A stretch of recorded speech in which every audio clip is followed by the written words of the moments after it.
Ajay Pathak ji BJP प्रवक्ता भी मेरे साथ यहां पर जुड़ गए हैं। कांग्रेस प्रवक्ता चरण सिंह साबरा साहब पहले से मेरे साथ मौजूद हैं। अजय जी, आज खुश तो बहुत होंगे आप, क्योंकि पूरे महाराष्ट्र में दो जगहों को छोड़ दें तो बीजेपी या उसके सहयोगी, उसका जो सहयोगी गठबंधन है बीजेपी का, वो बहुत आगे है अपने विपक्षियों से। आपको और आपके हमारे को पैनलिस्टों को और आपके व्यूअर्स को मेरा नमस्कार है। देखिए, ये आदरणीय मुख्यमंत्री देवेंद्र फडणवीस जी के विजन की जीत है, उनके नेतृत्व की जीत है और उनके काम करने का काम जो उन्होंने किया है महाराष्ट्र के अंदर, ये जनता उनको आशीर्वाद दे रही है। और दूसरी तरफ आप देखिए, ना नीति है, ना नीयत है, ना नेता है, ना कार्यकर्ता है, ना उनका कोई आपस में कोऑर्डिनेशन है। तो इसलिए जनता ने उनको ये बता दिया है कि जो लोग विकास की राजनीति करेंगे, जो लोग विकास करेंगे, उनके साथ महाराष्ट्र की जनता खड़ी होगी, ना कि विभाजन करने वालों के साथ।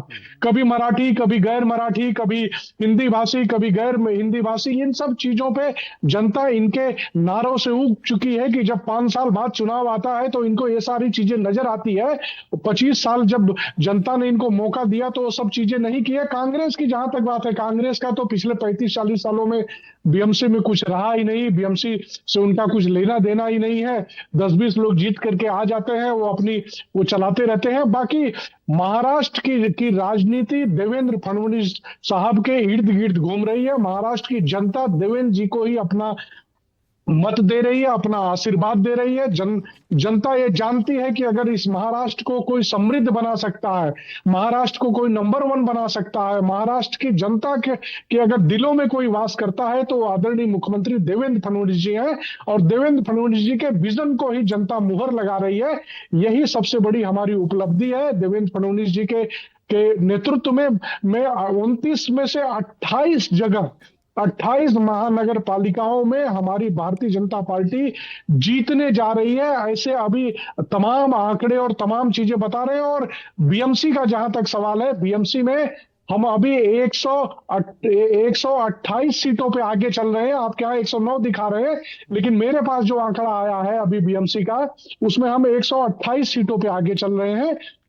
बाकी तो अभी 2 बजते बजते सभी चीजें एकदम क्लियर हो जाएगी। बहुत हद तक क्लियर हो जाएगा। लेकिन ये भी क्या क्लियर माना ही जाए कि जो दशकों पुराना बीजेपी का सपना था मुंबई में अपना मेयर होना, तो बीजेपी का मेयर हो रहा है इस बार।